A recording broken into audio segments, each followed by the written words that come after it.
ഉഹദ് യുദ്ധത്തിൻ്റെ പശ്ചാത്തലത്തിൽ നടക്കുന്ന സംഭവവികാസങ്ങളെക്കുറിച്ച് ആലു ഇമ്രാനിലെ 153 വരെയുള്ള വാക്യങ്ങൾ നമ്മൾ ചർച്ച ചെയ്ത് കഴിഞ്ഞു. 154 വാക്യം ഞാൻ വായിക്കാം. പിന്നീട് ആ ദുഃഖത്തിന് ശേഷം അവൻ നിങ്ങൾക്ക് സമാധാനത്തെ, ഒരു നിദ്രാമയക്കത്തെ ഇറക്കിത്തന്നു. അതു നിങ്ങളിൽ ഒരു വിഭാഗത്തെ ആവരണം ചെയ്തു. എന്നാൽ മറ്റൊരു വിഭാഗമാവട്ടെ അപ്പോഴും സ്വന്തം ആത്മാക്കൾ അവരെ ചിന്താകുലരാക്കി. അസത്യവും അന്യായവുമായ പല വിചാരങ്ങളും അള്ളാഹുവിനെക്കുറിച്ച് അവർ വിചാരിച്ചു. തനി അജ്ഞാനകാലത്തെ വിചാരം. പയ്യരം പറച്ചിലാണ്. യുദ്ധത്തിൽ ഈ കോലത്തിലൊക്കെ ആയപ്പോൾ മുഹമ്മദിൻ്റെ കൂടെ ഉണ്ടായിരുന്നവരും ഓടിപ്പോയവരുമൊക്കെ ആളുകൾ ആകെ ബേജാറായി. ചിലർ ഒരു തരം മാനസിക സമനില തെറ്റി അബോധാവസ്ഥയുടെ വക്കിലൊക്കെ എത്തി. കാരണം ജീവൻ കൊണ്ടുള്ള കളിയാണല്ലോ. അപ്പം മരണഭയമുള്ള ആളുകൾ എല്ലാവരും കൂട്ടത്തോടെ മരിക്കാൻ പോവുകയാണ് എന്ന് തോന്നുമ്പോൾ ഏതാണ്ട് അത്തരത്തിലുള്ളൊരു മാനസികാവസ്ഥയിലെത്തും. അപ്പോൾ ചില ആളുകൾ അതൊരു തരം മയക്കം പോലെയോ അല്ലെങ്കിൽ ബോധക്ഷയം പോലെയോ ഒക്കെ ചില ആളുകൾക്കത് ഫീൽ ചെയ്യും. ചില ആളുകൾ കിട്ടിയ ഊർജം വെച്ചിട്ട് തിരിഞ്ഞോടി തടി രക്ഷപ്പെടുത്താൻ ശ്രമിക്കും. അങ്ങനെ 2-3 തരം ആൾക്കാരുണ്ട് എന്നാണ് പറയുന്നത്. ഇവിടെ ബദർ യുദ്ധത്തിൻ്റെ സമയത്തും ഈ കാര്യം വേറൊരു സ്ഥലത്ത് പറയുന്നുണ്ട്. ആളുകൾക്ക് ഈ യുദ്ധം അങ്ങനെ കൊടുമ്പിരി കൊള്ളുന്ന സമയത്ത് അതിൻ്റെ ക്ഷീണം കൊണ്ടും അതിൻ്റെ ബേജാറ് കൊണ്ടും മരണഭയം കൊണ്ടും ഒക്കെ ഒരുതരം നിദ്രാമയക്കം ഉണ്ടാവുമെന്നാണ്. അതൊക്കെ അള്ളാഹു ഉണ്ടാക്കുന്നതാണെന്ന് പറഞ്ഞിട്ട് 8 കാലി മമ്മൂഞ്ഞ് ഇവിടെ വരികയാണ്. എന്തിനാണ് അള്ളാഹു നിദ്രാമയക്കം ഉണ്ടാക്കുന്നത്? അവർക്ക് ആ സന്ദർഭത്തിൽ അവരുടെ മനസ്സിലെ ബേജാറൊന്ന് കുറച്ച് കൊടുക്കാൻ വേണ്ടിയിട്ട്. ഇതൊക്കെ മനുഷ്യൻ്റെ മനസ്സിൽ നടക്കുന്ന സംഭവങ്ങളാണ്. മരണം മുന്നിൽ കാണുന്ന സമയത്ത് മനുഷ്യർ ഇതുപോലെയൊക്കെ ആയിത്തീരും. അതും 8 കാലി മമ്മൂഞ്ഞായി വന്നിട്ട് അള്ളാഹു അങ്ങോട്ട് ഏറ്റെടുക്കുകയാണ്. ഇതിനെക്കുറിച്ചൊക്കെ വ്യാഖ്യാതാക്കൾ കിടന്ന് കുറേ വിശദീകരിച്ച് ഉരുളുന്നുണ്ട്. അതിലൊന്നും വലിയ പ്രസക്തി ഇല്ല എന്നുള്ളതുകൊണ്ട് ഞാൻ അങ്ങോട്ടൊന്നും പോകുന്നില്ല. അതു നിങ്ങളിൽ ഒരു വിഭാഗത്തെ ആവരണം ചെയ്തു. എന്നാൽ മറ്റൊരു വിഭാഗമാവട്ടെ അപ്പോഴും സ്വന്തം ആത്മാക്കളുള്ളവരെ ചിന്താകുലരാക്കി. അസത്യവും അന്യായവുമായ പല വിചാരങ്ങളും അള്ളാഹുവിനെക്കുറിച്ച് അവർ വിചാരിച്ചു. വെറും ഉഡായിപ്പാണ് എന്ന് ഈ ഉഹദ് യുദ്ധത്തിൻ്റെ സന്ദർഭത്തിൽ മുഹമ്മദിൻ്റെ കൂടെ കൂടിയ 90% ആളുകൾക്കും ബോധ്യമായി. ആ ബോധ്യത്തിൽ നിന്ന് വീണ്ടും അവരെ ഈ അള്ളാഹു എന്നും പറഞ്ഞിട്ട് ഒരുമിച്ച് കൂട്ടാനുള്ള മുഹമ്മദിൻ്റെ കുതന്ത്രമാണ് ഇത്. അള്ള ഇല്ല എന്നുള്ളതും അള്ള വെറും ബുഡായിപ്പാണെന്നുള്ളതും അള്ളയും മലക്കളും സഹായിക്കുമെന്ന് പറഞ്ഞിട്ട് ഈ മാതിരി ഗതികേട് വന്നു എന്നതിൽ നിന്ന് കൂടുള്ള ആളുകൾക്ക്, തലക്ക് വെളിവുള്ളവർക്കൊക്കെ മനസ്സിലായി. അത് അവർ മുഹമ്മദിനോട് പറഞ്ഞു. മുഹമ്മദിനെ അവർ കണ്ടമാനം കുറ്റപ്പെടുത്തി.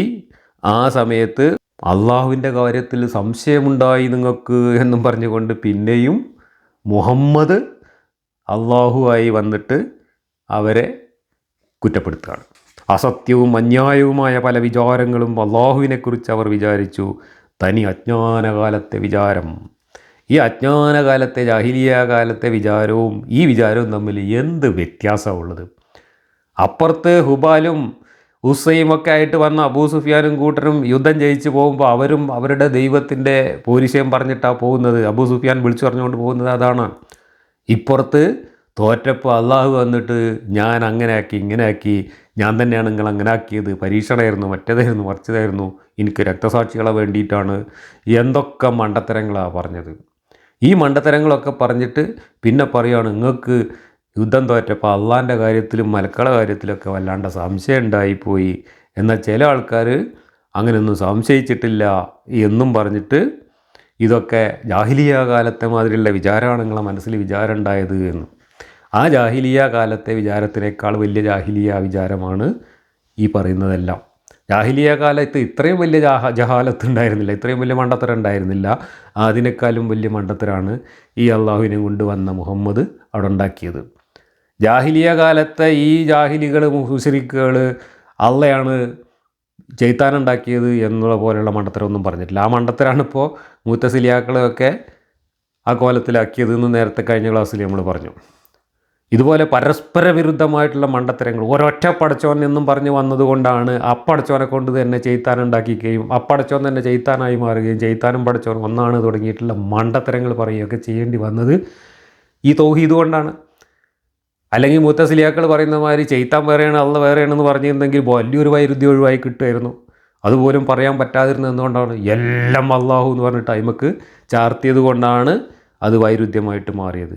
അത്രയും വലിയ ജാഹിലിയത്തും ജഹാലത്തും ഒന്നും ജാഹിലിയ കാലത്ത് മുശ്രിക്കുകൾക്ക് പോലും ഉണ്ടായിരുന്നില്ല എന്നുള്ളതാണ് വാസ്തവം. ആ വാചകത്തിൻ്റെ തുടർച്ച: നമുക്ക് കാര്യത്തിൽ വല്ലതും ഉണ്ടോ എന്നവർ ചോദിക്കുന്നു. താങ്കൾ പറയുക, നിശ്ചയമായും കാര്യങ്ങളെല്ലാം അള്ളാഹുവിനുള്ളതാണ്.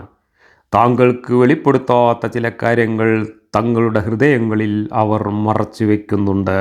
ഇവിടെ മുഹമ്മദിൻ്റെ പരാജയത്തിന് കാരണം ഞങ്ങളുടെ അഭിപ്രായങ്ങളെ മുഹമ്മദ് മാനിക്കാതിരുന്നതാണ് എന്നും, ഞങ്ങൾക്കൊന്നും ഒരു വിലയില്ലല്ലോ, ഞങ്ങളുടെ കാര്യത്തിലൊന്നും ഒരു പരിഗണനയും ഇല്ലല്ലോ, കാര്യത്തിൽ ഞങ്ങൾക്ക് വല്ല പങ്കുമുണ്ടോ എന്നൊക്കെ മുഹമ്മദിൻ്റെ എതിർപക്ഷത്തുള്ള ആളുകൾ, ഈ യുദ്ധം തോറ്റതിന് മുഹമ്മദിനെ കുറ്റപ്പെടുത്തുന്ന ആളുകൾ, യുദ്ധത്തിന് അങ്ങോട്ട് പോകണ്ട, മദീനയിൽ നിന്നാൽ മതി എന്ന് പറഞ്ഞ ആളുകൾ, അങ്ങനെയുള്ള ആളുകളൊക്കെ കുറ്റം പറഞ്ഞു. അതിനെക്കുറിച്ചാണ് ഇവിടെ പറയുന്നത്. നമുക്ക് വല്ല കാര്യമുണ്ടോ എന്ന് അവർ ചോദിക്കുന്നു. എന്നിട്ട് അതിന് മറുപടി പറയാൻ പറയുന്നത് എന്താണ്? താങ്കൾ പറയുക, നിശ്ചയമായും കാര്യങ്ങളെല്ലാം അള്ളാഹുവിനുള്ളതാണ്. എല്ലാ കാര്യവും അള്ളാഹിനുള്ളതാണ്. പിന്നെയും തലയിലെടുത്ത് കൊണ്ടുവന്ന് ചാർത്തുകയാണ്. എല്ലാ കാര്യങ്ങളും അള്ളാഹ്ക്കുള്ളതാണ്. പിന്നെ ആ അള്ളാഹ് എന്തിനാണ് ആത്തുള്ളതുകൊണ്ട് തന്നെ ഈ പാവങ്ങളെ കുറ്റം പറയുന്നത്? ഇതൊക്കെ അള്ളാഹ് ഉണ്ടാക്കിയതാണെന്ന് അള്ളാഹ് തന്നെ പറയുന്നുണ്ട്. താങ്കൾ വെളിപ്പെടുത്താത്ത ചില കാര്യങ്ങൾ തങ്ങളുടെ ഹൃദയങ്ങളിൽ അവർ മറച്ചു വെക്കുന്നുണ്ട്. ഇത് മുഹമ്മദിന് സ്വന്തം അനുയായികളെക്കുറിച്ചുണ്ടായിരുന്ന സന്ദേഹമാണ്. അവർ എന്തൊക്കെയോ തനിക്കെതിരായിട്ട് ഗൂഢാലോചന നടത്തുന്നു എന്നും, തൻ്റെ വിശ്വാസത്തെയും തൻ്റെ മതത്തെയും ഒക്കെ അവർ നാളെ ശരിപ്പെടുത്താൻ പോവുകയാണ് എന്നൊക്കെ മുഹമ്മദ് ബേജാറാവുകയും ചിന്തിക്കുകയും ചെയ്തു. അപ്പോൾ ആ ബേജാറ്, ആ ഊഹം വെച്ച് കാച്ചുകയാണ് മുഹമ്മദ്. താങ്കൾക്ക് വെളിപ്പെടുത്താത്ത ചില കാര്യങ്ങൾ തങ്ങളുടെ ഹൃദയങ്ങളിൽ അവർ മറച്ചു വെക്കുന്നുണ്ട്. എന്നാൽ പിന്നെ അതാണ് വെളിപ്പെടുത്തി കൊടുത്തുകൂടെ? വെളിപ്പെടുത്താൻ പറ്റണില്ല. വെളിപ്പെടുത്തണമെങ്കിൽ അതെന്താണെന്നുള്ളത് മുഹമ്മദിനെ അറിയണം. മുഹമ്മദിനെ അറിഞ്ഞാലേ അള്ളാഹ്ക്ക് വെളിപ്പെടുത്താൻ പറ്റുള്ളൂ. അപ്പോൾ മുഹമ്മദിന് എന്തൊക്കെയോ സംശയമുണ്ട്. അതിനെപ്പറ്റി അള്ളാഹ് പറയുകയാണ്, എനിക്ക് വെളിപ്പെടുത്തി തരാത്ത എന്തൊക്കെയോ പോലെ ഹൃദയങ്ങളിലുണ്ട്, അവർ മറച്ചു വെക്കുന്നുണ്ട്. എന്താ മറച്ചു വെച്ചത് എന്ന് പറഞ്ഞു കൊടുക്കാൻ അള്ളാഹ്ക്ക് കഴിയണില്ല. പിന്നെന്താ പറയുന്നത്? നമുക്ക് കാര്യത്തിൽ വല്ല സ്വാതന്ത്ര്യവും ഉണ്ടായിരുന്നെങ്കിൽ ഇവിടെ വെച്ച് ഞങ്ങൾ കൊല്ലപ്പെടുകയില്ലായിരുന്നു എന്നവർ പറയുന്നു. അതവർ പറയുന്നത് അള്ളാഹ് വെളിപ്പെടുത്തിയിട്ട് വേണ്ട, അതൊക്കെ മുഹമ്മദിനോട് നേരിട്ടാണ് പറഞ്ഞിട്ടുള്ളത്. നമുക്ക് കാര്യത്തിൽ വല്ല സ്വാതന്ത്ര്യവും ഉണ്ടായിരുന്നെങ്കിൽ ഇവിടെ വെച്ച് ഞങ്ങൾ കൊല്ലപ്പെടുകയില്ലായിരുന്നു എന്നവർ പറയുന്നു. പറയാതിരിക്കുമോ പിന്നെ? അവർ പറഞ്ഞത് കേൾക്കാതെ കൊണ്ടുപോയിട്ട് ഇത്രയും ആൾക്കാരെ കൊലക്ക് കൊടുത്തപ്പോൾ അവർ സ്വാഭാവികമായിട്ടും പറഞ്ഞു, ഞങ്ങൾക്കിതിലൊന്നും ഒരു സ്വാതന്ത്ര്യമില്ലല്ലോ, ഞങ്ങളുടെ അഭിപ്രായത്തിനൊരു വിലയില്ലല്ലോ, അതുകൊണ്ട് ഞങ്ങളെല്ലാം കൊണ്ടുപോയിട്ട് കൊന്നില്ലേ എന്നും ഞങ്ങൾ പറഞ്ഞിരുന്നത് കേട്ടിരുന്നെങ്കിൽ ഇത്രയും പേര് കൊല്ലപ്പെടില്ലായിരുന്നു എന്നും അവർ പറഞ്ഞു. വളരെ സ്വാഭാവികമാണ് അവർ പറഞ്ഞത് സത്യവുമാണ്. പക്ഷേ അള്ളാഹു അതൊക്കെ 8 കാലിമ മൂഞ്ഞായി വന്നിട്ട് ഏറ്റെടുത്തിട്ട് അതൊന്നും നിങ്ങളെ കാര്യമല്ല, അതൊക്കെ അള്ളാൻ്റെ കാര്യമാണ് എന്ന് പറഞ്ഞുകൊണ്ട് വീണ്ടും രംഗത്ത് വരികയാണ്. താങ്കൾ പറയുക, നിങ്ങൾ സ്വന്തം വീടുകളിൽ തന്നെ ഇരുന്നുവെങ്കിലും ആരുടെ മേൽ കൊല വിധിക്കപ്പെട്ടിരിക്കുന്നുവോ അവർ തങ്ങൾ മരിച്ചു വീഴുന്ന സ്ഥാനങ്ങളിലേക്ക് പുറപ്പെട്ടു പോവുക തന്നെ ചെയ്യും. തലയിലെടുത്ത് കൊണ്ടെന്ന് ചാർത്തുകയാണ്. നിങ്ങൾ യുദ്ധത്തിന് പുറപ്പെടാതെ വീട്ടിൽ തന്നെ ഇരുന്നിരുന്നെങ്കിലും നിങ്ങൾ കൊല്ലണം എന്ന് വിചാരിച്ചാൽ അള്ളാഹു നിങ്ങളെ കൊല്ലേണ്ട സമയത്ത് കൊല്ലും. നിങ്ങൾ മരിക്കണം എന്നത് അള്ളാഹു തീരുമാനിച്ചിട്ടുണ്ടെങ്കിൽ നിങ്ങൾ വീട്ടിൽ കുത്തിരുന്നാലും നിങ്ങൾ മരിച്ചും. നിങ്ങൾ യുദ്ധത്തിന് പോയാലും പോയില്ലെങ്കിലും മരിക്കേണ്ട സമയത്ത് നിങ്ങൾ മരിക്കും. അതൊക്കെ അള്ളാഹ് തീരുമാനിച്ചതാണ് എന്ന് പറഞ്ഞുകൊണ്ട് മനുഷ്യൻ്റെ മരണത്തിൽ അള്ളാഹുവിൻ്റെ നിയന്ത്രണം മാത്രമേ ഉള്ളൂ എന്ന തലയിലെഴുത്ത് വീണ്ടും ഇവിടെ അവതരിപ്പിക്കുകയാണ്. എന്തിനു വേണ്ടിയിട്ട്? ഞങ്ങൾ വീട്ടിൽ തന്നെ ഇരുന്നിരുന്നെങ്കിൽ ഞങ്ങളെ കൊലക്ക് കൊടുക്കുമായിരുന്നില്ലല്ലോ, ഞങ്ങൾ കൊല്ലപ്പെടുമായിരുന്നില്ലല്ലോ, ഞങ്ങൾ അന്നേ പറഞ്ഞതല്ലേ, അപ്പോഴേ പറഞ്ഞതല്ലേ എന്ന് പറഞ്ഞ് കുറ്റപ്പെടുത്തിയതിനുള്ള മറുപടിയാണ് തലയിലെഴുത്ത്. അപ്പോൾ എവിടെ ഉത്തരം മുട്ടുന്നു അവിടെയൊക്കെ കൊണ്ടുവന്ന് ചാർത്താനുള്ള ഒരു സാധനമായിട്ട് മുഹമ്മദ് ഈ തലയിലെഴുത്ത് കൊണ്ടുനടന്നു. ആ തലയിലെഴുത്താണ് ഇസ്ലാം മതത്തിലെ യുക്തിപരമായ ഏറ്റവും വലിയ വൈരുദ്ധ്യമായിട്ട് വന്ന് ഭവിച്ചത്. തലയിലെഴുത്തും ഫ്രീ വില്ലും കൂടെ ഒരിക്കലും ഒന്നിച്ചു പോവില്ല. എല്ലാം അള്ളാഹുവിൻ്റെ തീരുമാനവും അള്ളാഹു ചെയ്യുന്നതുമാണ് എന്ന് പറഞ്ഞിട്ട് അതേ അള്ളാഹു അതേ തൊള്ളുകൊണ്ട് ബാക്കിയുള്ള മനുഷ്യരെ അവർ ചെയ്ത കാര്യങ്ങൾക്ക് കുറ്റം പറയുകയും ചെയ്യുമ്പോൾ അതെങ്ങനെയാണ് ഒരുമിച്ച് മുണുങ്ങുക? ഇതാണ് ചോദ്യം. അങ്ങനെ ഒരു വൈരുദ്ധ്യം എന്തുകൊണ്ടുണ്ടായി? മുഹമ്മദ് ഉത്തരം മുട്ടിയിടത്തൊക്കെ കൊണ്ടുവന്നിട്ട് ഈ തലയിലെഴുത്ത് ചാർത്തിയത് കൊണ്ടാണ്. മക്കയിൽ 13 കൊല്ലം ഉത്തരം മുട്ടിയപ്പോൾ അവരോടും മുഹമ്മദ് അത് തന്നെയാണ് പറഞ്ഞത്, നിങ്ങളൊക്കെ അള്ള വയപ്പിച്ചതാണ്, നിങ്ങളൊക്കെ ഹൃദയങ്ങൾക്ക് അള്ളയാണ് സീൽ ചെയ്തിരിക്കുന്നത്. മുഹമ്മദ് നബിക്കെതിരായിട്ട് കുതന്ത്രം പ്രയോഗിക്കാൻ പ്രമാണിമാരെ തന്നെ നിശ്ചയിച്ചു വിട്ടത് അള്ളയാണ്, മക്കാരെ മുഴുവൻ മുസ്ലിക്കുകളാക്കിയത് അള്ളയാണ്, അള്ള വിചാരിച്ചാലേ ഞങ്ങൾ വിശ്വസിക്കുള്ളൂ എന്ന് പറഞ്ഞുകൊണ്ട് തലയിലെഴുത്താണ് അവിടെ പറഞ്ഞത്. ആ തലയിലെഴുത്ത് തന്നെയാണ് ഇവിടെ യുദ്ധത്തിൽ തോറ്റപ്പോൾ കുറ്റം പറഞ്ഞവർക്കെതിരെയും എടുത്ത് വീശുന്നത്. അള്ളാഹു നിങ്ങളുടെ ഹൃദയങ്ങളിലുള്ളത് പരീക്ഷിക്കുവാനും നിങ്ങളുടെ ഹൃദയങ്ങളിലുള്ള മാലിന്യങ്ങളെ ശുദ്ധീകരിക്കുവാനും വേണ്ടിയാണ് ബ്രാക്കറ്റിൽ ഉഹുദിൽ ഈ അനുഭവം ഉണ്ടാക്കിയത് എന്ന്. അപ്പോൾ ഉഹുദിൽ തോറ്റത് മുഴുവൻ അള്ളാഹിൻ്റെ പണിയാണ്. അതിൻ്റെ ഉദ്ദേശം എന്താണ്? നിങ്ങളെ ഹൃദയങ്ങളെ പരീക്ഷിക്കുവാനും ഹൃദയങ്ങളെ ശുദ്ധീകരിക്കുവാനും. നേരത്തെ എന്താ പറഞ്ഞത്? നിങ്ങളെ കൂട്ടത്തു നിന്ന് രക്തസാക്ഷികളെ ഉണ്ടാക്കിയിട്ട് ആദരിക്കുവാനും നിങ്ങളെ കൂട്ടത്തിൽ ആരാണ് ശുദ്ധിയുള്ളവർ ആരാണ് മോശക്കാർ എന്ന് വേർതിരിച്ചറിയാനും എന്നാണ്. ഇപ്പോൾ അതൊക്കെ പ്ലേറ്റ് മാറ്റിയിട്ട് ഇവിടെ വന്നിട്ട് പറയുന്നത് അള്ളാഹു നിങ്ങളുടെ ഹൃദയങ്ങളിലുള്ളത് പരീക്ഷിക്കുവാനും നിങ്ങളുടെ ഹൃദയങ്ങളിലുള്ള മാലിന്യങ്ങളെ ശുദ്ധീകരിക്കാനും വേണ്ടിയാണ് ഈ പണിയൊക്കെ ഒപ്പിച്ചത്. അപ്പോൾ കുറ്റം മുഴുവൻ നാട്ടുകാർക്ക് പറഞ്ഞിട്ട് പിന്നെ ആ കുറ്റം മുഴുവൻ 8 കാലിമ മുന്നായിട്ട് അള്ളാഹ് എന്നെ ഏറ്റെടുക്കുകയും ചെയ്യുന്നു. അള്ളാഹു ഹൃദയങ്ങളിലുള്ളത് നല്ലവണ്ണം അറിയുന്നവനാകുന്നു. ഹൃദയങ്ങളിൽ ചോര മാത്രമേ ഉള്ളൂ എന്ന് പോലും അള്ളാഹ്ക്ക് അറിയില്ല. മനുഷ്യൻ്റെ തലച്ചോറിലാണ് ബുദ്ധിയും മനസ്സുമൊക്കെ വർക്ക് ചെയ്യുന്നത്, തലച്ചോറിലാണ് എന്ന് പോലും അറിയാത്ത അള്ളാഹു ഹൃദയങ്ങളിലുള്ളത് അറിയുന്നു എന്ന് പറഞ്ഞാൽ അള്ളാഹുവിന് ഒരു ചുക്കും അറിയില്ല എന്ന് തന്നെയാണ് അതിൻ്റെ അർത്ഥം.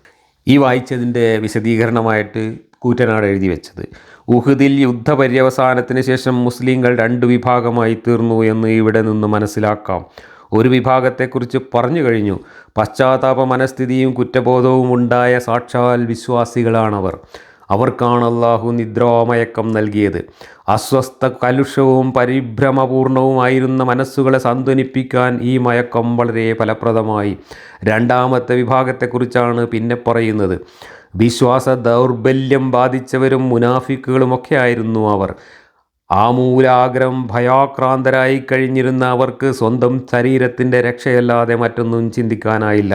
കാരണം അവിശ്വാസികൾ നേടിയ മുന്നേറ്റം അവരെ പരിഭ്രമിപ്പിച്ചു കളഞ്ഞു. അള്ളാഹു ചെയ്ത സഹായ വാഗ്ദാനം ഇപ്പോഴും ലഭിക്കുമെന്ന് വിശ്വസിക്കാൻ മാത്രം ആരോഗ്യപൂർണമല്ലായിരുന്നു അവരുടെ മനസ്സ്. അള്ളാഹുവിനെക്കുറിച്ച് അനുചിതവും അന്യായവുമായ പലതും അവർ വിചാരിച്ചു എന്ന് പറഞ്ഞത് അതാണ്. ഇസ്ലാമിൻ്റെ അരുണോദയത്തിന് മുമ്പ് ജാഹിലിയ കാലത്തുണ്ടായിരുന്ന വിധമുള്ള മൂഢധാരണകളാണ് ഇപ്പോഴും അള്ളാഹുവെക്കുറിച്ച് അവർ വെച്ചു പുലർത്തിയിരുന്നത്. നമുക്ക് വല്ല വിജയവുമുണ്ടോ എന്ന് നിഷേധാർത്ഥത്തിലും പരിഹാസഭാവത്തിലും പറയുകയായിരുന്നു അവർ. അള്ളാഹുവിൻ്റെ വാഗ്ദാനത്തിലും റസൂലിൻ്റെ വിജയത്തിലും വിശ്വസിക്കുവാൻ കപടവിശ്വാസികൾക്ക് സാധിക്കുകയില്ലല്ലോ. ഇവിടെ കപടവിശ്വാസത്തിൻ്റെതല്ല പ്രശ്നം. മുഹമ്മദ് കാട്ടിക്കൂട്ടിയത് അത്തരം ചതിയായിരുന്നു എന്നതുകൊണ്ടാണ് അവർക്ക് ഉണ്ടായിരുന്ന വിശ്വാസവും നഷ്ടപ്പെട്ടത്. അതിനവരെ കപടവിശ്വാസികൾ എന്ന് പറഞ്ഞ് ചീത്ത പറിച്ചിട്ടൊന്നും യാതൊരു കാര്യവുമില്ല. സാമാന്യ ബുദ്ധിയുള്ള മനുഷ്യർ ഇത്തരം ഒരു സന്ദർഭങ്ങളിൽ ചിന്തിക്കേണ്ട കാര്യം മാത്രമേ അവരും ചിന്തിച്ചിട്ടുള്ളൂ. ഇന്നും അവരാ ചിന്തിച്ചത് തന്നെയാണ് ശരി എന്നതിന് ഈ ഖുർആനും ഈ ചരിത്രവും ലോകചരിത്രവും ഒക്കെ തെളിവാണ്. അടുത്ത വാക്യം 155. നിശ്ചയമായും 2 സംഘക്കാർ ഒരുമിച്ച് കൂടിയ ദിവസം നിങ്ങളിൽ നിന്ന് പിന്തിരിഞ്ഞവർ തങ്ങൾ ചെയ്ത ചില പ്രവൃത്തിദോഷം കൊണ്ട് പിശാച് അവരെ പിഴപ്പിച്ചതു തന്നെയാണ്. നിശ്ചയമായും അള്ളാഹു അവർക്ക് മാപ്പു ചെയ്തു കൊടുത്തിരിക്കുന്നു. അള്ളാഹു ഏറ്റവും പൊറുക്കുന്നവനും വലിയ സഹനമുള്ളവനും തന്നെയാണ്. ആരാണ് ഇപ്പോൾ ഈ പറഞ്ഞതിനൊക്കെ കുറ്റക്കാരായത്? നിങ്ങളാണ് എന്ന് വിശ്വാസികളെ കുറ്റം പറഞ്ഞുകൊണ്ടിരുന്ന അള്ളാഹു, അതിൻ്റെ ഇടയിൽ കൂടെ ഒക്കെ അള്ളാഹു തന്നെയാണ് എന്ന് പറഞ്ഞുകൊണ്ടിരുന്ന അള്ളാഹു മൂന്നാമത്തെ ഒരു സാധനം കൊണ്ട് നിരക്കിയിരിക്കുകയാണ്. ചെയ്ത്താനാണ് പോലും ഇവരെയൊക്കെ പഴപ്പിച്ചിട്ട് യുദ്ധത്തിൽ നിന്ന് പിന്തിരിപ്പിച്ചത്. നിശ്ചയമായും 2 സംഘക്കാർ ഒരുമിച്ച് കൂടിയ ദിവസം നിങ്ങളിൽ നിന്ന് പിന്തിരിഞ്ഞവർ തങ്ങൾ ചെയ്ത ചില പ്രവൃത്തിദോഷം കൊണ്ട് പിശാച് അവരെ വഴിപഴപ്പിച്ചത് തന്നെയാണ്. അപ്പോൾ പിശാചാണ് ഉഹുദ് യുദ്ധത്തിൽ പാഞ്ഞു വന്നിട്ട് മുസ്ലിങ്ങളെ തോൽപ്പിക്കാൻ വേണ്ട ഏർപ്പാടൊക്കെ ചെയ്തത്. അള്ള തന്നെയാണ് ഇതെല്ലാം ചെയ്തത് എന്ന് പലവട്ടം പറഞ്ഞു കഴിഞ്ഞു. അപ്പോൾ അള്ളയും പിശാചും 2 അല്ല 1 എന്ന് പതിവ് പോലെ ഇവിടെയും തെളിയിക്കുകയാണ്. വൈരുദ്ധ്യമില്ലാത്ത പുസ്തകമാണ് കേട്ടോ. നിശ്ചയമായും അള്ളാഹു അവർക്ക് മാപ്പ് ചെയ്തു കൊടുത്തിരിക്കുന്നു. ആർക്ക്? ചെയ്ത്താനോ? ചെയ്ത്താനാണെങ്കിൽ മാപ്പ് കൊടുക്കേണ്ട കാര്യമില്ലല്ലോ. അള്ളാഹുവിന് ആ ചെയ്ത്താൻ ആദ്യം ശരിയാക്കിയാൽ പോരെ. ചെയ്ത്താനം കേട്ടോ കയറൂരി പറഞ്ഞേച്ചതാരാ? അള്ളാഹുവാണ്. ആ ചെയ്ത്താൻ്റെ പണിയെടുത്തതിന് ആരാ ശമ്പളം കൊടുക്കുന്നത്? അള്ളാഹുവാണ്.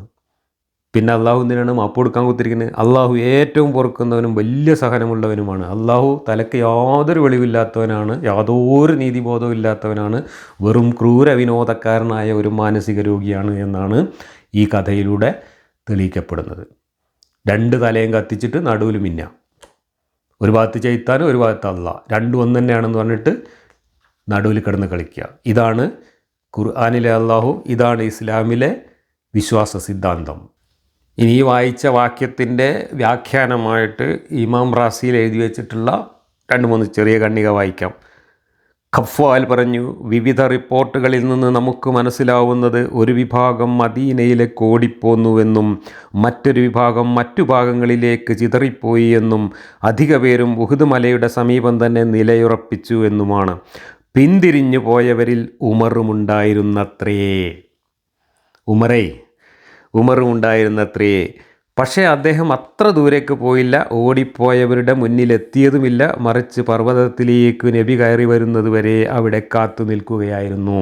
അപ്പോൾ പർവ്വതത്തിൻ്റെ മുകളിലേക്ക് കയറിപ്പോയിട്ടുണ്ട് നബി. പർവ്വതത്തിൻ്റെ താഴെ നബി നിന്നോടത്തുനിന്ന് പിന്നെ മുകളിലേക്ക് കയറിപ്പോയിട്ടുണ്ട്. ഒരുപാട് ആൾക്കാർ പേടിച്ചിട്ട് പർവ്വതത്തിൻ്റെ മുകളിലേക്കാണ് പിന്തിരിഞ്ഞോടിയത്. അക്കൂട്ടത്തിൽ അള്ളാൻ്റെ റസൂലും ഉണ്ടായിരുന്നു. യുദ്ധത്തിൽ നിന്ന് പിന്തിരിഞ്ഞ് ഓടുന്നവർ മഹാപാപം, 7 വൻ പാപങ്ങളിലൊരു പാപമാണ് ചെയ്യുന്നത്. അപ്പോൾ അള്ളയും മലക്കുകളും ഓടിയൻ്റെ കൂട്ടത്തിൽ തന്നെ നബി ഓടിയിട്ടുണ്ട്. നബി ഓടി വരുന്നതിന് മുമ്പ് തന്നെ ഉമ്മർ ഓടിപ്പോയിട്ടുണ്ട്. അങ്ങനെ ഉമ്മറിൻ്റെ അടുത്തേക്ക് നബി ഓടിപ്പോയി. മുമ്പിൽ കാവൽ നിർത്തിയിരുന്ന ആൾക്കാർ പെണ്ണുങ്ങളെ പിടിക്കാൻ പോയതോടുകൂടി ഖാലിദും കൂട്ടരും അതിലെ വന്നിട്ട് നബീൻ്റെ മുമ്പിലും കൂടെയും ഇടതും വലതും ഉണ്ടായിരുന്നവരെ മുഴുവൻ വെട്ടിക്കൊന്നു.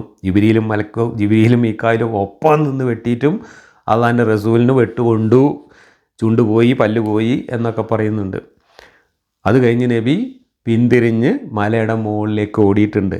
ആ ഓടി വരുന്നതിന് മുമ്പ് എന്നെ ഉമ്മർ മലേൻ്റെ മുകളിൽ കയറിയിട്ടുണ്ട്. എന്നിട്ട് അവിടെ കാത്തു നിന്നു എന്നാണ് പറയുന്നത്. ഉസ്മാനും അവരുടെ കൂട്ടത്തിലുണ്ടായിരുന്നു. അൻസാരികളായ 2 പേരുടെ കൂടെയാണ് അദ്ദേഹം പിന്തിരിഞ്ഞു പോയത്. അവർ സഅദും ഉഖബയുമായിരുന്നു. അവർ ഏറെ ദൂരേക്ക് പോയി. 3 ദിവസത്തിന് ശേഷമാണ് അവർ മടങ്ങിയെത്തിയത്. എവിടേക്ക് മടങ്ങിയെത്തിയത്? നേരെ മദീനയിലേക്ക് വണ്ടി വിട്ടിട്ടുണ്ടാവും. യുദ്ധമൊക്കെ കഴിഞ്ഞ് നബി മദീനയിൽ തിരിച്ചെത്തിയിട്ടാണ് ഉസ്മാനെ കണ്ടത് എന്നാണ് ഇതിൽ നിന്നും മനസ്സിലാക്കേണ്ടത്. അതല്ലെങ്കിൽ ആ പാച്ചിൽ പാഞ്ഞിട്ട് 3 ദിവസം കഴിഞ്ഞിട്ടാണ് ഉസ്മാൻ്റെ നിഴലാട്ടം പിന്നെ കണ്ടത് എന്ന്. പിന്നെ നബി മാപ്പ് കൊടുക്കാണ്ടിരിക്കുമോ? അല്ല, മാപ്പും കൊട്ടയും കൊണ്ട് വരാൻ കാരണം എന്താണ്? ഓടിയ കൂട്ടത്തിൽ ഉമ്മറും ഉസ്മാനും ഒക്കെ ഉണ്ട്. പിന്നെ ആരാ ബാക്കിയുള്ളത്? ആരും ബാക്കിയില്ല. അതാണ് സ്ഥിതി. 14 പേരാണ് നബിയുടെ കൂടെ ഉറച്ചു നിന്നത്. 7 അൻസാറുകളും 7 മുഹാജിറുകളും. യുദ്ധത്തിന് പോയത് 1000 പേരായിരുന്നു. അതിൽ 300 പേര് തിരിഞ്ഞു പോയി. ബാക്കി 700 പേരുണ്ടായിരുന്നു. ആ 700 പേരിൽ നബിയുടെ കൂടെ ഉറച്ചു നിന്നത് അൻസാറും മുഹാജിറുകളും കൂടെ ആകെ 14 ആൾക്കാർ. 14 ആൾക്കാർ അവിടെ വെച്ചിട്ട് ബാക്കിയുള്ള 700-ൽ ബാക്കിയുള്ള 686 ആൾക്കാരും ഓടിപ്പോയിട്ടുണ്ട്.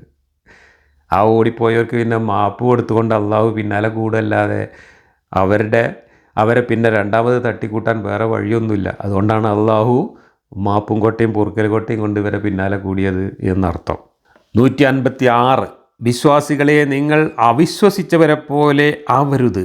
അവരുടെ സഹോദരന്മാർ ഭൂമിയിൽ യാത്ര ചെയ്യുകയോ യുദ്ധം ചെയ്യുന്നവരാവുകയോ ചെയ്തിട്ട് ഉണ്ടെങ്കിൽ അവരെക്കുറിച്ച് ഞങ്ങളുടെ അടുക്കലായിരുന്നെങ്കിൽ ഇവർ മരണപ്പെടുകയോ കൊല്ലപ്പെടുകയോ ചെയ്യില്ലായിരുന്നു എന്ന് അവർ പറയും. അവരുടെ ഹൃദയങ്ങളിൽ അള്ളാഹു അതിനെ ഒരു ഖേദമാക്കി വെക്കുന്നവനാണ്. അള്ളാഹുവാണ് ജീവിപ്പിക്കുകയും മരിപ്പിക്കുകയും ചെയ്യുന്നത്. നിങ്ങൾ പ്രവർത്തിക്കുന്നത് അള്ളാഹു ശരിക്ക് കാണുന്നവനാകുന്നു. ഈ വാചകമൊന്നും ഒരു പൂർണ്ണതയില്ല, ഗ്രാമറില്ല, അർത്ഥം മനസ്സിലാവാത്ത രീതിയിലാണ് എഴുതി വച്ചിട്ടുള്ളത്. കാരണം ഈ വാചകങ്ങളൊക്കെ പറയുന്ന സമയത്തുള്ള മുഹമ്മദിൻ്റെ മാനസികാവസ്ഥ അത് നമ്മളെ ഊഹിച്ചാൽ അറിയാം എന്തുകൊണ്ടാണ് തീരെ ഗ്രാമറില്ലാതെ പിച്ചും പേയും പറയും പോലെ പറഞ്ഞത് എന്ന്. വിശ്വാസികളെ, നിങ്ങൾ അവിശ്വസിച്ചവരെ പോലെ ആകരുത്.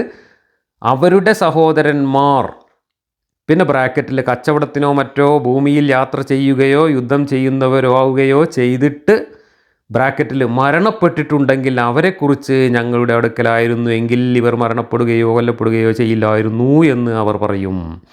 ഈ വിശ്വാസമുണ്ടായത് അവരുടെ ഹൃദയങ്ങളിൽ അള്ളാഹു അതിനെ ഒരു ഖേദമാക്കി വെക്കുവാനാണ്. അള്ളാഹുവാണ് ജീവിപ്പിക്കുകയും മരിപ്പിക്കുകയും ചെയ്യുന്നത്. നിങ്ങൾ പ്രവർത്തിക്കുന്നത് അള്ളാഹു ശരിക്ക് കാണുന്നവനാകുന്നു.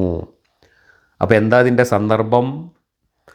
സന്ദർഭം ഞങ്ങൾ പെരി കുത്തിരിക്കുകയായിരുന്നെങ്കിൽ ഞങ്ങളാരും കൊല്ലപ്പെടുമായിരുന്നില്ലല്ലോ.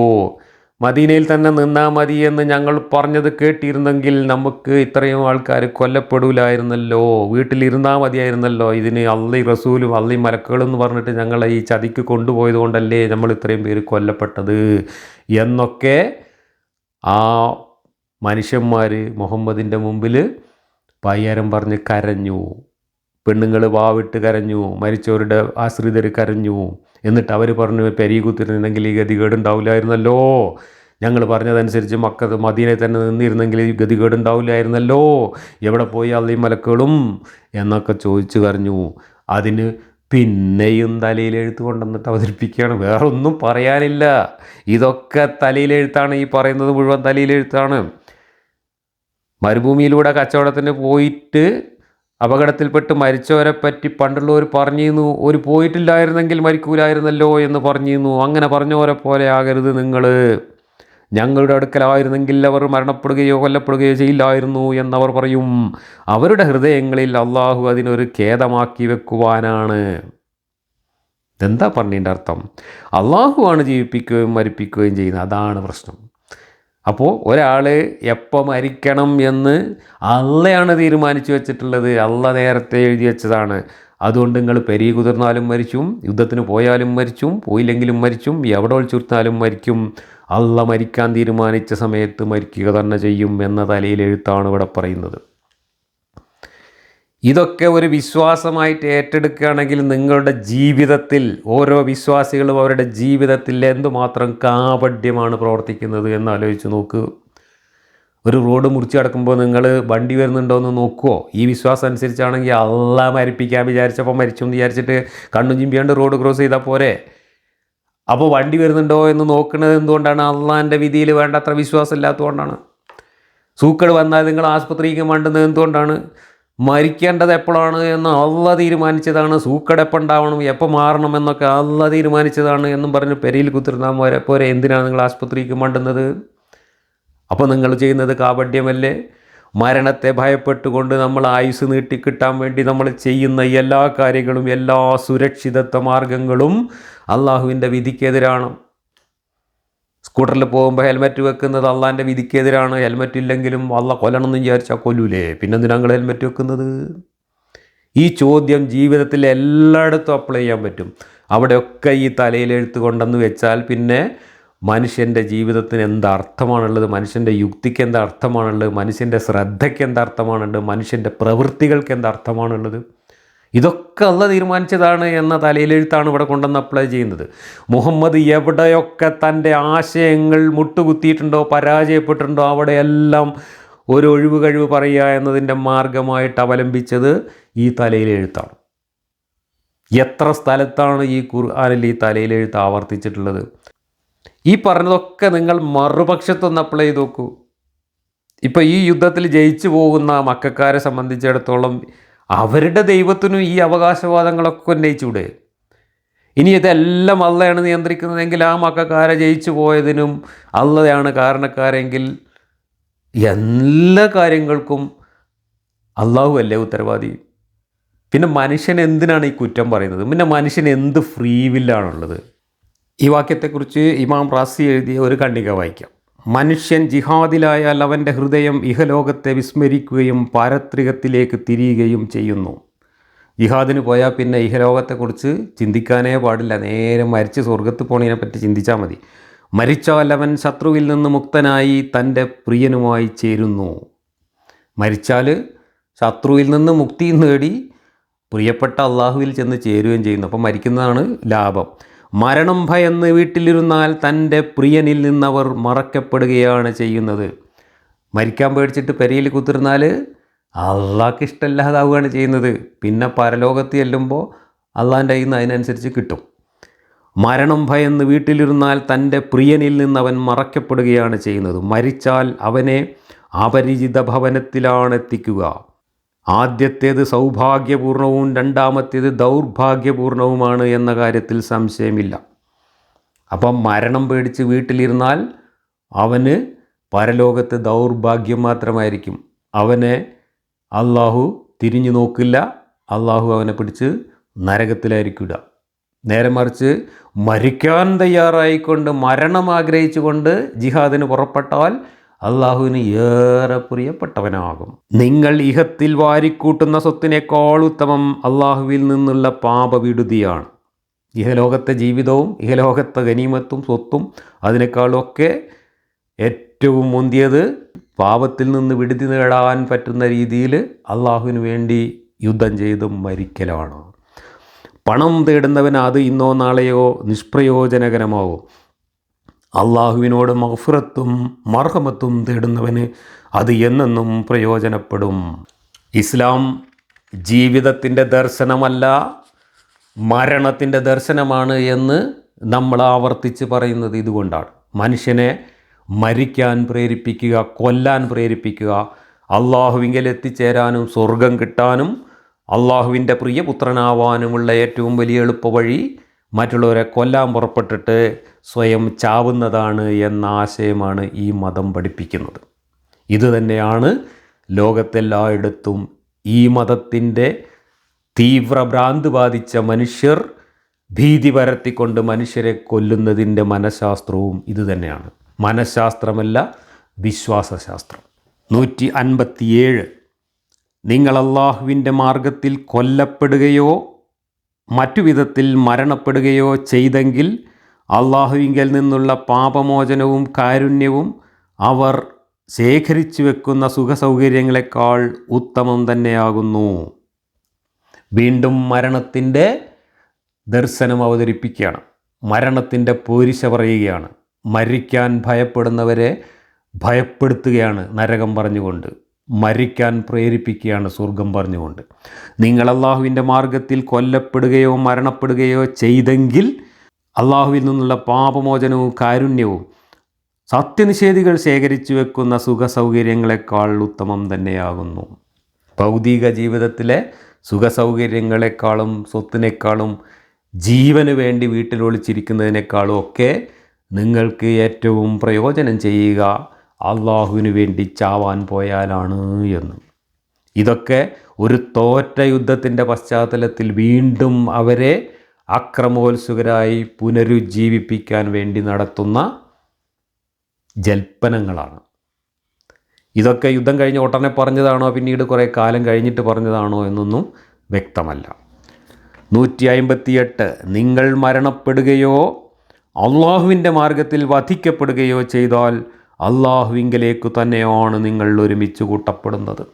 അള്ളാഹുവിനും വേണ്ടി ചാവാൻ പോയാൽ നേരെ അവിടുന്ന് അള്ളാഹു അങ്ങോട്ട് ചാക്കിൽ കെട്ടിക്കൊണ്ടുപോകും. നിങ്ങളെ ഹൂറികളടുത്തേക്കും മദ്യപ്പുഴയിലേക്കും കൊണ്ടുപോകും എന്നാണ് പഠിപ്പിക്കുന്നത്. അപ്പോൾ ആരാണ് ഭീകരവാദികളെയും ചാവേറുകളെയും സൃഷ്ടിക്കുന്നത്? സ്വയം പൊട്ടിത്തെറിച്ച് ചാവുന്ന ചാവേറുകളെ സൃഷ്ടിക്കുന്നത് ഈ ഖുർആനാണ്. ഇത് പടച്ചോൻ്റെ വാക്യങ്ങളാണ് എന്ന് വിശ്വസിക്കുന്ന മനുഷ്യരാണ് ഈ വിശ്വാസത്തിൻ്റെ പേരിൽ ഈ അസംബന്ധങ്ങളെല്ലാം ചെയ്തു കൂട്ടുന്നത്. 159 അള്ളാഹുവിൻ്റെ കാരുണ്യം കൊണ്ട് മാത്രമാണ് താങ്കൾ അവരോട് സൗമ്യതയോടെ വർത്തിച്ചത്. താങ്കൾ ഹൃദയകാഠിന്യമുള്ള പരുഷ സ്വഭാവിയായിരുന്നെങ്കിൽ താങ്കളുടെ ചുറ്റുഭാഗത്തു നിന്ന് അവർ വിട്ടുപോകുമായിരുന്നു. അതുകൊണ്ട് അവർക്ക് മാപ്പു ചെയ്തു കൊടുക്കുകയും പാപമോചനത്തിനായി പ്രാർത്ഥിക്കുകയും കാര്യങ്ങളിൽ അവരുമായി കൂടിയാലോചന നടത്തുകയും ചെയ്യുക. അങ്ങനെ കാര്യം തീരുമാനിച്ചു കഴിഞ്ഞാൽ എല്ലാം അള്ളാഹുവിങ്കിലേക്ക് ഭരമേൽപ്പിക്കുക. നിശ്ചയമായും തന്നിൽ അർപ്പിക്കുന്നവരെ അള്ളാഹു സ്നേഹിക്കുന്നതാണ്. അപ്പോൾ ഉഹുദ് യുദ്ധത്തിൽ തോറ്റ് 14 ആളെ വെച്ച് ബാക്കിയുള്ളവരൊക്കെ മുഹമ്മദിനെ വിട്ടെറിഞ്ഞ് പോയി. അവസാനം അവരെല്ലാവരും കൂടെ മുഹമ്മദിനെ വളഞ്ഞ് ചീത്ത പറഞ്ഞ് കുറ്റം പറഞ്ഞ് ഈ മതം തന്നെ പൊളിഞ്ഞു പോകുന്നൊരവസ്ഥ വന്നപ്പോൾ മുഹമ്മദിൻ്റെ മനസ്സിലുണ്ടായിരുന്ന ചിന്തകൾ, അവരോട് ഇനി എങ്ങനെ പെരുമാറണം എന്നതിനെ സംബന്ധിച്ച് മുഹമ്മദ് ആലോചിച്ചെടുത്ത കാര്യങ്ങൾ മുഹമ്മദ് അള്ളാഹുവിൻ്റെ പേരിൽ പുറത്തേക്ക് വിളമ്പുകയാണ്. എന്താണ് മുഹമ്മദ് ചിന്തിച്ചത്? ഇനി അവരോട് സൗഹൃദത്തോടെയും മാന്യതയോടെയുമാണ് താൻ പെരുമാറേണ്ടത് എന്ന് മുഹമ്മദ് ചിന്തിച്ചു. കാരണം ഉമറും ഉസ്മാനും അടക്കം 14 പേരൊഴിച്ച് ബാക്കിയുള്ളവർ മുഴുവൻ മുഹമ്മദിനെ വിട്ടുപോവുകയും മുഹമ്മദിനെതിരായി തിരികുകയും ചെയ്തതാണ് സന്ദർഭം. അപ്പോൾ പിന്നെ സൗമ്യതയോടല്ലാതെ പെരുമാറിയാൽ എന്താവും കഥ? പിന്നെ മുഹമ്മദിൻ്റെ രോമം ബാക്കി ഉണ്ടാവും അവിടെ. അപ്പോൾ മുഹമ്മദിൻ്റെ ഒരു അനിവാര്യതയാണത്. ആ അനിവാര്യതയെ അതും അള്ളാഹുവിൻ്റെ പേരിൽ മുഹമ്മദ് തന്നെ വിളിച്ചു പറയുകയാണ്. താങ്കൾ ഹൃദയ കാഠിന്യമുള്ള പരുഷ സ്വഭാവിയായിരുന്നെങ്കിൽ താങ്കളുടെ ചുറ്റുഭാഗത്തു നിന്ന് അവർ വിട്ടുപോകുമായിരുന്നു. പരുഷ സ്വഭാവം കാണിക്കേണ്ടിടത്തൊക്കെ കാണിച്ചിട്ടുണ്ട്. ഇവിടെ ഇപ്പോൾ ഈ ഉഹുദ് യുദ്ധത്തിൽ തോറ്റ സമയത്ത് എല്ലാവരും കൂടെ പഞ്ഞിക്കിട്ട സമയത്താണ് പരുഷ സ്വഭാവമൊക്കെ മാറ്റി വെച്ചിട്ട് സൗമ്യ സ്വഭാവം പുറത്തേക്കെടുത്തത്. ഇല്ലെങ്കിൽ അവരൊക്കെ വിട്ടുപോകുമായിരുന്നു എന്ന് അള്ള പറയാണ്. കാരണം ഇല്ലെങ്കിൽ അവരൊക്കെ വിട്ടുപോകുമെന്ന് മുഹമ്മദ് ആലോചിച്ചതാണ്. അത് സ്വാഭാവികമായിട്ടും ആരും ചിന്തിച്ചു പോകുന്നതാണ് ആ സമയത്ത്. അതും അള്ളാഹുവിൻ്റെ പേരിൽ പുറത്തേക്ക് വിടുകയാണ്. അതുകൊണ്ട് അവർക്ക് മാപ്പ് ചെയ്തു കൊടുക്കുകയും പാപമോചനത്തിനായി പ്രാർത്ഥിക്കുകയും കാര്യങ്ങളിൽ അവരുമായി കൂടിയാലോചന നടത്തുകയും ചെയ്യുക വേണ്ടിവരുമല്ലോ. ഉമ്മറും ഉസ്മാനും കൂടുള്ളവർ മുഴുവൻ അമ്മോശക്കാരും അളിയന്മാരും ബാക്കിയുള്ളവരും ഒക്കെ അപ്പുറത്തല്ലേ. അപ്പോൾ പിന്നെ അവരെ സൗമ്യമായി പെരുമാറി അവരെയും കൂടെ ചേർത്ത് പിടിച്ച് അവരോട് കൂടിയാലോചിച്ച് അങ്ങനെയൊക്കെ തന്നെ ഇനി അവരെ രണ്ടാമത് തട്ടിക്കൂട്ടാൻ പറ്റുള്ളൂ. അതൊക്കെ അള്ളാൻ്റെ പേരിൽ വിളിച്ചു പറയാണ് മനസ്സിലുള്ളത്. അങ്ങനെ കാര്യം തീരുമാനിച്ചു കഴിഞ്ഞാൽ എല്ലാം അള്ളാഹുവിലേക്ക് വരവേൽപ്പിക്കുക. എല്ലാം അള്ളാഹുവിലേക്ക് വരവേൽപ്പിച്ചിട്ടാണല്ലോ കൊണ്ടുപോയത്. ആ അള്ളി മലക്കുകളാണല്ലോ ഈ ചതി ചെയ്തത്. നിശ്ചയമായും തന്നിൽ അർപ്പിക്കുന്നവരെ അള്ളാഹു സ്നേഹിക്കുന്നതാണ്. ആ സ്നേഹിച്ചതാണ് ഇപ്പോൾ നമ്മൾ ഉഹുദ് യുദ്ധത്തിൽ കണ്ടത്. കാര്യങ്ങൾ ഇവരുടെ കഴിവ് കൊണ്ട് എന്തെങ്കിലുമൊക്കെ നേട്ടം ഉണ്ടാക്കിയാൽ അവിടെ മമ്മൂഞ്ഞിയായിട്ട് വന്നിട്ട് അതൊക്കെ ഞാനാണ് എന്ന് പറയുക. തോറ്റോടുത്ത് ഇതുപോലെയുള്ള ചുണ്ടിന്യായങ്ങൾ പറഞ്ഞ് സ്വയം പരിഹാസ്യനാവുക. ഇതാണ് ഖുർആനിലെ അള്ളാഹു എന്ന ദൈവത്തിൻ്റെ പരിഹാസ്യമായ ചിത്രം. ഈ വാചകമൊക്കെ വായിച്ചിട്ട് വ്യാഖ്യാതാക്കൾ മുത്തുനബിൻ്റെ സ്വഭാവ വൈശിഷ്ട്യങ്ങൾ ഇങ്ങനെ വിശദീകരിച്ച് വിളമ്പി പോകുന്നുണ്ട്. ഇവിടെ മുഹമ്മദിൻ്റെ പോരിശയോ മുഹമ്മദിൻ്റെ സ്വഭാവ വൈശിഷ്ട്യമൊന്നുമല്ല ഈ കാണുന്നത്, മറിച്ച് ആ സന്ദർഭത്തിൻ്റെ അനിവാര്യതയാണ്. സ്വാഭാവികമായ അനിവാര്യതയായിരുന്നു മുഹമ്മദിന്. അവരോട് അങ്ങനെ പെരുമാറേണ്ടി വരുന്നു എന്നതും അവർക്ക് മാപ്പ് കൊടുക്കേണ്ടി വരുന്നു എന്നതും അവരെ രണ്ടാമതും തട്ടിക്കൂട്ടണമെങ്കിൽ മറ്റൊരു വഴിയുമില്ല എന്നതുകൊണ്ടാണ് മുഹമ്മദ് അവിടെ പരുഷമൊന്നും പുറത്തേക്കെടുക്കാതെ സൗമ്യനായത്. കാരണം മുഹമ്മദ് അവരുടെ മുമ്പിൽ സമ്പൂർണ്ണമായിട്ട് പരാജയപ്പെട്ട് ട്രൗസറിൽ മുള്ളി നിൽക്കുന്ന അവസ്ഥയാണ്. ആ അവസ്ഥയിൽ മുഹമ്മദിന് വേറെ നിവൃത്തിയില്ലാത്തതുകൊണ്ടാണ് അത് ചെയ്തത്. അതും മുഹമ്മദിൻ്റെ വൈശിഷ്ട്യമായിട്ട് വിശദീകരിക്കുകയാണ് ഖുർആൻ വ്യാഖ്യാതാക്കൾ. 160 അള്ളാഹു നിങ്ങളെ സഹായിക്കുകയാണെങ്കിൽ നിങ്ങളെ ജയിക്കുന്നവർ ആരുമില്ല. അവൻ നിങ്ങളെ കൈവടിയുകയാണെങ്കിൽ അവനല്ലാതെ നിങ്ങളെ സഹായിക്കാൻ ആരാണുള്ളത്? വിശ്വാസികൾ അള്ളാഹുവിൽ മാത്രം അർപ്പിച്ചു കൊള്ളട്ടെ. അള്ളാഹു അല്ലാതെ ആരും സഹായത്തിനില്ല. അള്ളാഹുവിൻ്റെ സഹായമാണ് ഇവിടെ കണ്ടത്. മനുഷ്യന്മാരെന്തെങ്കിലുമൊക്കെ ചെയ്ത് എന്തെങ്കിലും നേട്ടം ഉണ്ടാക്കിയാൽ അവിടെ എട്ടുകാലി മമ്മൂഞ്ഞായി വന്നിട്ട് അള്ളാഹു അതിൻ്റെ നേട്ടങ്ങളെല്ലാം അവകാശവാദം ഉന്നയിക്കുന്നു. എന്നാൽ മനുഷ്യന്മാർക്ക് എന്തെങ്കിലും അബദ്ധം പറ്റിയാൽ അവിടെ അള്ളാഹു വന്നിട്ട് ആദ്യം അള്ളാഹു അവിടുന്ന് തടിയെടുത്തു, പിന്നീട് വന്നിട്ട് അള്ളാഹു അതിനൊക്കെ ഞൊണ്ടി ന്യായങ്ങൾ പറയുന്നു. ഇങ്ങനെ ഒരു അള്ളാഹു മുഹമ്മദിൻ്റെ വായിലൂടെ വർത്താനം പറയുന്നു എങ്കിൽ അതിൻ്റെ അർത്ഥം ആ അള്ളാഹു മുഹമ്മദ് തന്നെയാണ് എന്നാണ്. പരസ്പര വിരുദ്ധമായ പിച്ചും പേയും പറയേണ്ട സന്ദർഭങ്ങളിൽ അങ്ങനെ പിച്ചും പേയും പറയുന്നു എങ്കിൽ ആ പിച്ചും പേയും പറഞ്ഞത് എല്ലാം അറിയുന്ന ഒരു ദൈവമല്ല, എല്ലാം മുൻകൂട്ടി എഴുതി വെച്ച ദൈവമല്ല, ഒരു ദൈവത്തിൻ്റെ മുമ്പ് പ്രപഞ്ചം ഉണ്ടാക്കുന്നതിന് മുമ്പ് തയ്യാറാക്കി വെച്ച കിതാബിൽ നിന്ന് കൊണ്ടുവന്ന മുതലുമല്ല. അതൊക്കെ ആ സന്ദർഭത്തിനനുസരിച്ച് ആ മനുഷ്യൻ വിളിച്ചു പറഞ്ഞ മണ്ടത്തരങ്ങളാണ് എന്ന് ചിന്തിക്കാൻ കോമൺ സെൻസ് മതി. പക്ഷേ കോമൺ സെൻസ് കോമൺ അല്ല എന്നതാണ് യാഥാർത്ഥ്യം. അടുത്ത വാക്യം മുതൽ നമുക്ക് അടുത്ത ക്ലാസ്സിൽ തുടരാം.